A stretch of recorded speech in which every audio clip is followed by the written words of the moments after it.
Hey class, welcome to chapter 8. It's hard to believe we are already in chapter 8. I'll move my desk. Perfect. All right, so developing your decision making, strategizing your game plan. So this chapter is all about the decisions that you make daily that could add up to be very important, or it could be something you never think about again. Either way, you make conscious or subconscious decisions daily that could or sometimes do not affect your life. We'll be talking about those today. I don't know why my keyboard doesn't want to work. Okay. So learning outcome is describe and explore your own decision-making process. Because as I mentioned before, there's 7 billion people on this planet. And although we might share a culture, a religion, a lifestyle, etc., we're all going to make our decisions a little bit different than each other. Apply the principles of your decision-making to your goals and objectives. So obviously we're all in this class for a reason. Maybe it's to pick a major or career, maybe just gather more information. Maybe it's, just a class you need to take for college. Maybe it's something you're passionate about, but you made the decision, or at least somebody made the decision for you to go ahead and take this class. Set and manage financial goals. This one's really important. Money is not everything. However, it does affect your life quite a bit. And we'll talk about that as we get to the chapter. Define and use stress management techniques. Guess what? You're a human being, or at least I hope you are. So you're going to feel stress at some point in your life. What I tell my students is I want you to feel a little bit stressed. And I mentioned this before, if I'm at the gym, I'm stressing my muscles. What's going to happen if I have the proper nutrition, I have the proper rest? Well, guess what? My muscles are going to grow from it. So if I'm feeling a little stressed, as long as I'm eating what I need to eat and rest when I need to rest, I'm going to grow from it, whatever that might be. Now, guess what? If you have too much stress on a muscle, what's going to happen? It's really going to rip and you probably need surgery, right? Well, guess what? If you have too much stress on yourself, your mind doesn't like that, and it could be very, very bad. So a little bit of stress, good. A lot of bit of stress, not so good. So I want you guys to really focus on managing your own stress, or stressors, I should say. Make education and training choices. Again, that's why we're in this class, is to kind of help you guys pick a school, pick a major, pick a career, pick, whatever you guys want to pick in the future. Time passes every day. We want to make sure that you guys end up where you guys want to end up at. So the decision-making process. So decision-making is a process of identifying and then selecting alternative based largely on preferences of the decision maker. So again, it's up to you. You're a unique individual, whether you believe that or not. So you're going to make your decisions based off your own personal needs or personal wants. These are choices to consider. Your decision is one of the best fits your goals, lifestyles, values, past experiences. So again, when I'm making my decisions, I'm not always thinking about my goals, my lifestyle, my values, and my experiences. Sometimes I'm just thinking about, hey, it sounds good at that point in time. However, with that being said, when I'm making large, important decisions, I think it's really important to break these down. Okay, just like when we watch the movie The Corporations, if I apply to this particular organization or job, does it fit my own personal ethics? Does it fit my goals? Do I know I could get a promotion within a certain time frame? Does it fit my lifestyle? Do I want to be stuck behind a desk all day, or am I on the road a lot? Am I flying places? Again, values, just talked about those, super, super important to you. And then your past experiences. Maybe, you hate sitting behind a desk 9 to 5. So obviously, if you had that type of job in the past, it's going to alter your decision. Hey, I remember I really did not like doing that, so I'm not going to do that again. So that's how it would apply to this job, but you could really apply it to any type of decision if they're important decisions. So how many decisions do we make in a day? I want you guys to think about this because it will be on the quiz. Dun dun dun. If you're a Simpsons fan, you probably remember this episode. Ketchup, catsup. If you're not, watch The Simpsons. All right, so we make 35,000 decisions a day. That's pretty insane, right? You're probably thinking, I don't remember making 5 decisions a day. That's because a lot of them don't affect us directly, and we're subconsciously not thinking about these decisions. So, when to get up? Okay, maybe you set your alarm, so that was a decision you made. How to get up? Do I roll out of bed? Do I put my left foot forward? Do I put my right foot forward? Do I brush my teeth right away? Do I make my bed if I make my bed? How do I do that? Do I have what kind of breakfast do I have? Do I have pancakes, cereal? Do I not have breakfast? Because that is a decision. Do I put milk first? Do I put cereal or the cereal first? Please put the cereal first, because if you don't, the milk will slip out. I learned that many times through my life. Which foot do I walk in front of the other? Is it left foot, right foot? Is it right foot, left foot? What route do I get to school, to work, to, whatever it is? When I take a shower, do I wash my hair first, or my face first, or my body first? Or you kind of get where I'm going with this. A lot of these things you do, you're on autopilot mode, and you don't realize you're making these decisions, but you're absolutely making this as a decision. For you, those of you who drive, I don't know if you have experience where you completely zone out. I remember I used to drive almost an hour back from school, and sometimes I would just end up at my driveway and like, I don't remember this, 45 minutes an hour drive, and you're just completely zoned out. But I didn't get in an accident. I know I didn't run into red lights. And those were decisions I made to, what freeway I took, how fast I was going, what street I got off to go home, etc. So again, we don't always think of these decisions, but they're absolutely decisions.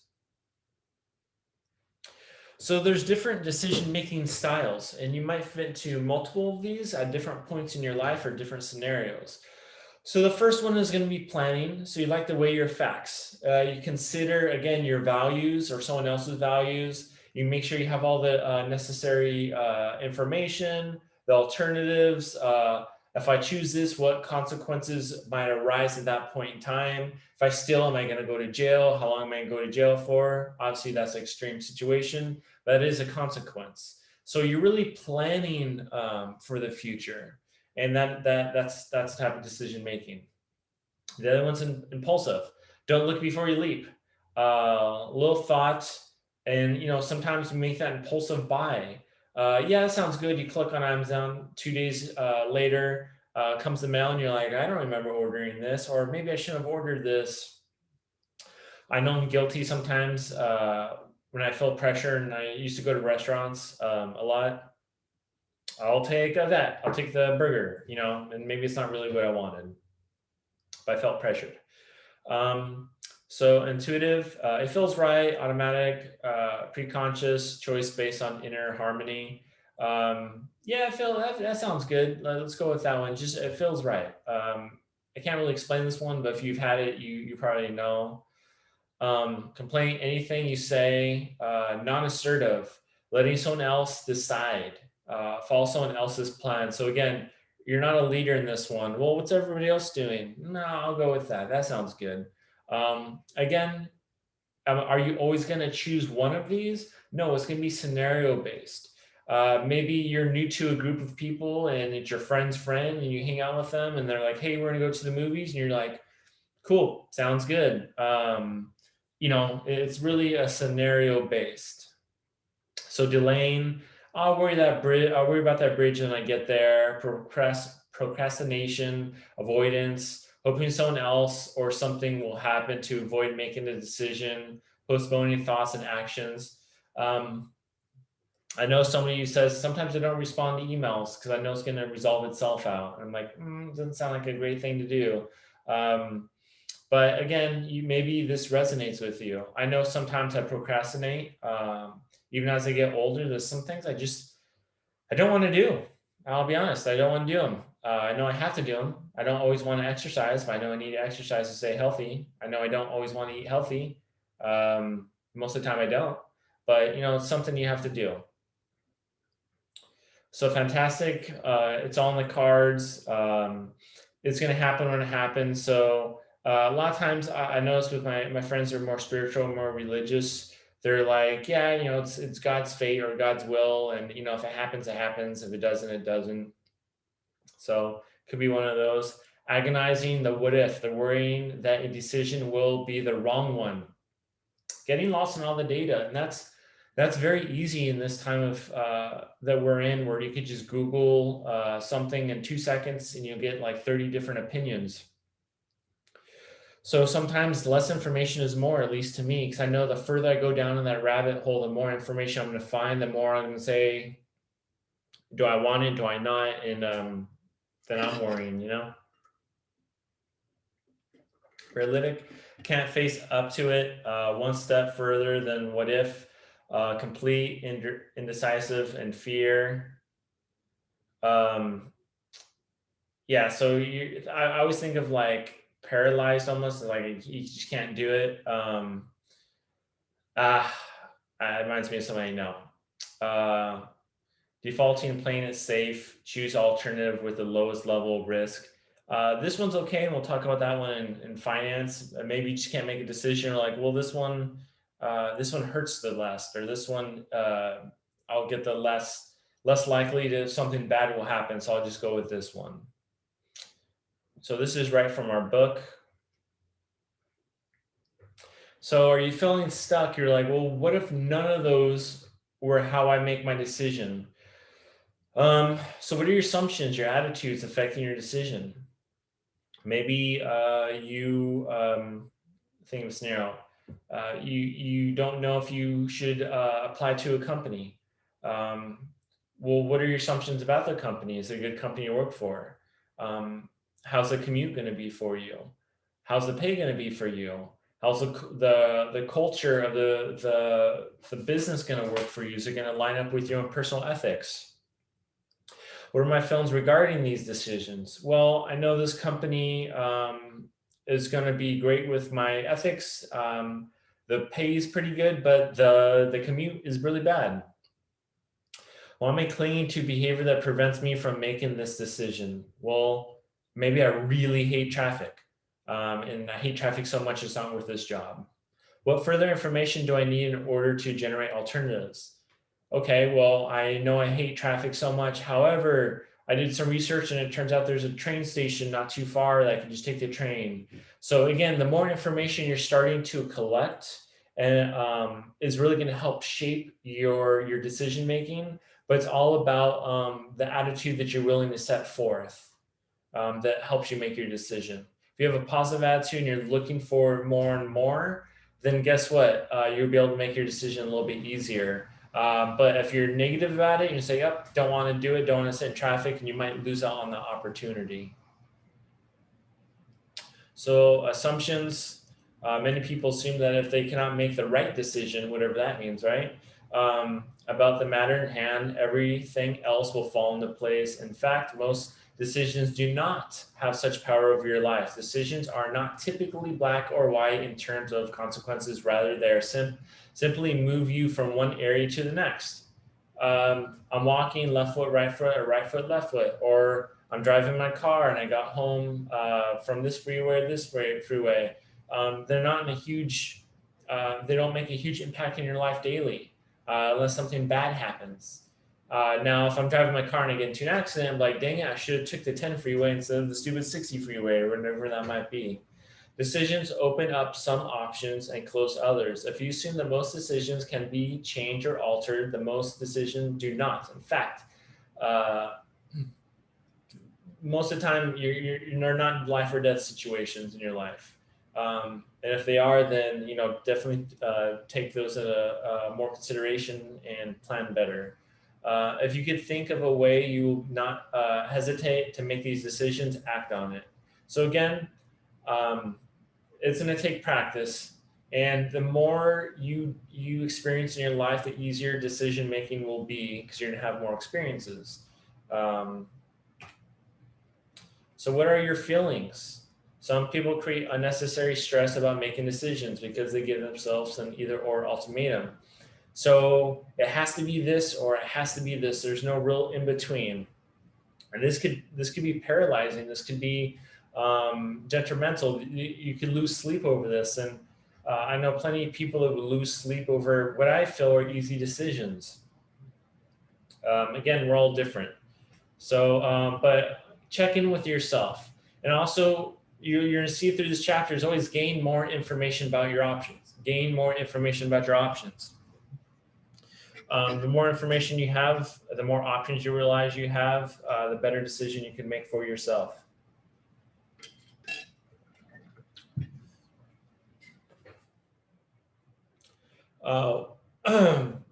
What few further information do you need?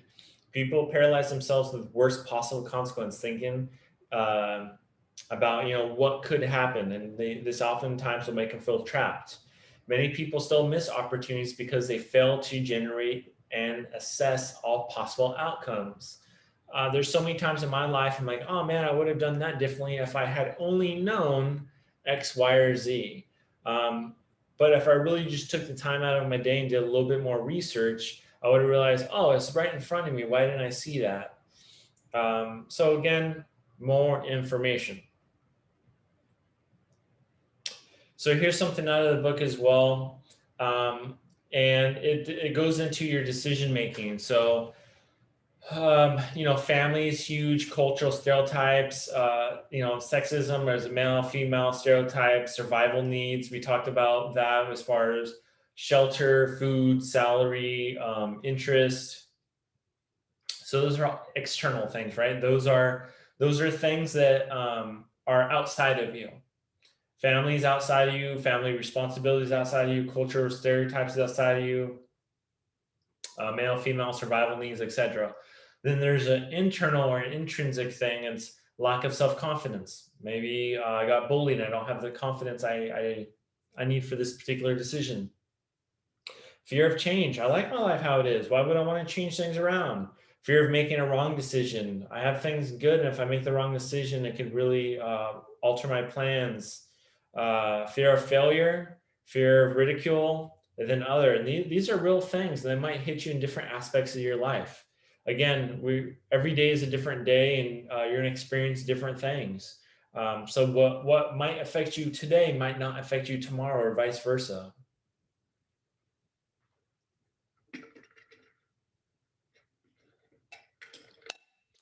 So this is kind of how we make decisions for the most part. Not always, but kind of. So we'll define a goal. Okay, I want to go to college. Assessing alternatives. Okay, well, there's military, there's trade schools, there's working, there's marrying rich. Gather information. Okay, how do I pay for college? How much can I make for college? How much can I make in the workforce? Assessing outcomes, probability, and desirability. Do I really want this? Do I want to put the hard work and dedication into getting a 4-year degree? Okay, I do. So now I enroll into the college or apply for the college. And then okay, now that I've done that, now my next goal is to graduate or whatever it might be. And then you're back up to purple and you're going to define a new goal. So that's typically how we make our decisions, at least in our culture and American culture. But again, it's not always how you're going to do it. But I say majority time, yes. So now we're going to talk about setting financial goals. So you should have watched the Dave Ramsey video and or is it Marco from Whiteboard Finance? I know he's a little cheesy, but he has some good information. I feel he breaks down information easy for me. That's why I like him. When it comes to Dave Ramsey, if you watch more than 4 minutes, you can easily see that he's a little bit of a hothead, but he's worth over $200 million. And he was bankrupt at one time. So he does know his way around money. Even if, like myself, I don't really believe in his politics or whatever else, but I do trust him with money. So setting financial goals, having the power of vision as you decide what you want to achieve financially. So again, as I mentioned before, money is not everything. However, without money, life is already difficult. Without money, it's almost impossible, unfortunately. At least some type of money. So knowing your financial needs are every month is essential to meet your necessary necessities of paying rent, food, car, cell phone, utilities, and other personal expenses.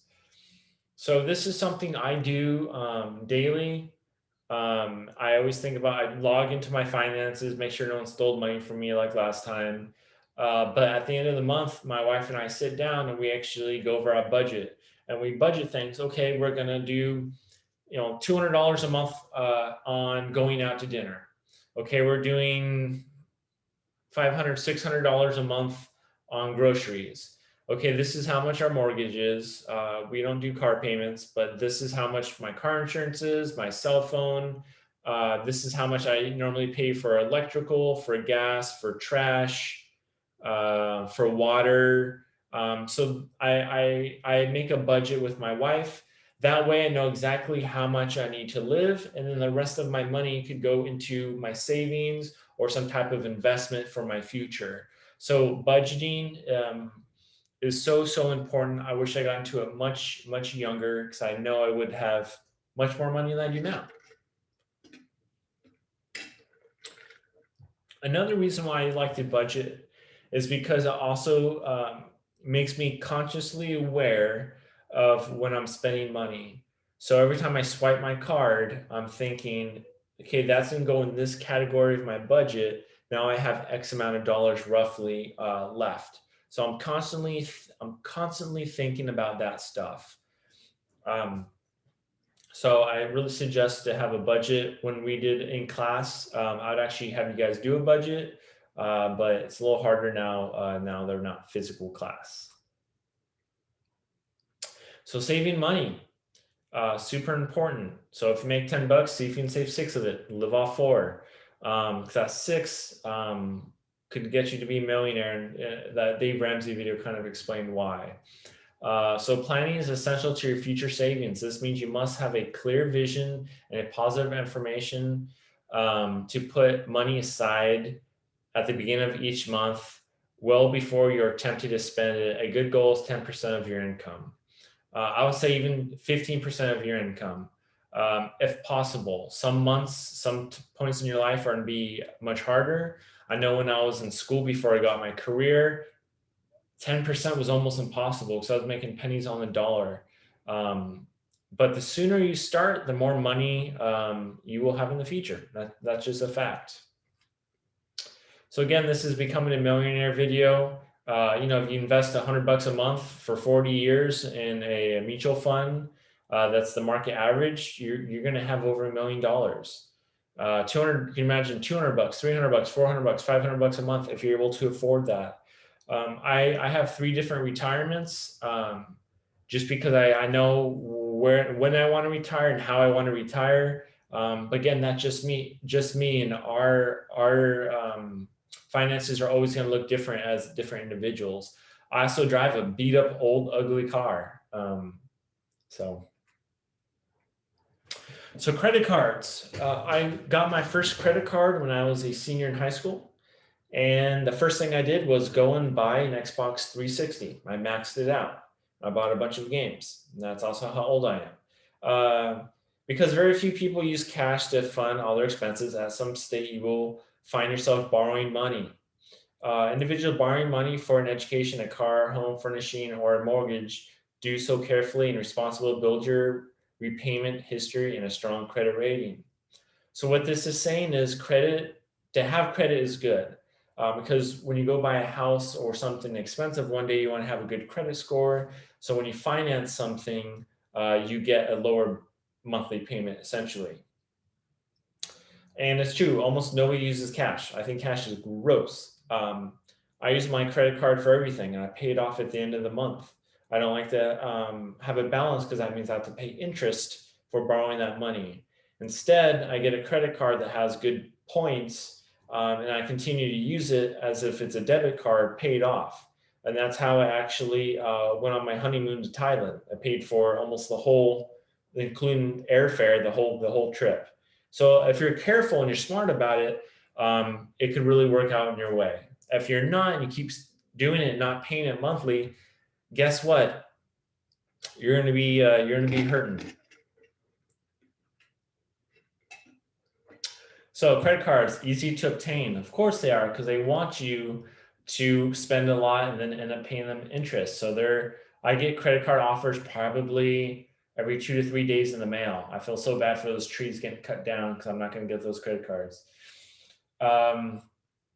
Experts on debt management say the best way to use a credit card is to pay the entire balance off at the end of the month. Again, that's what I do. If you're able to, that's what I recommend.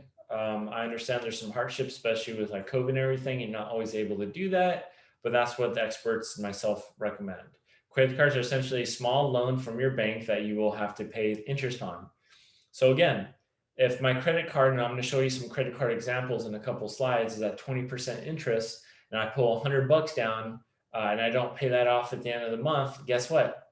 I owe them $20. I owe them 20% interest.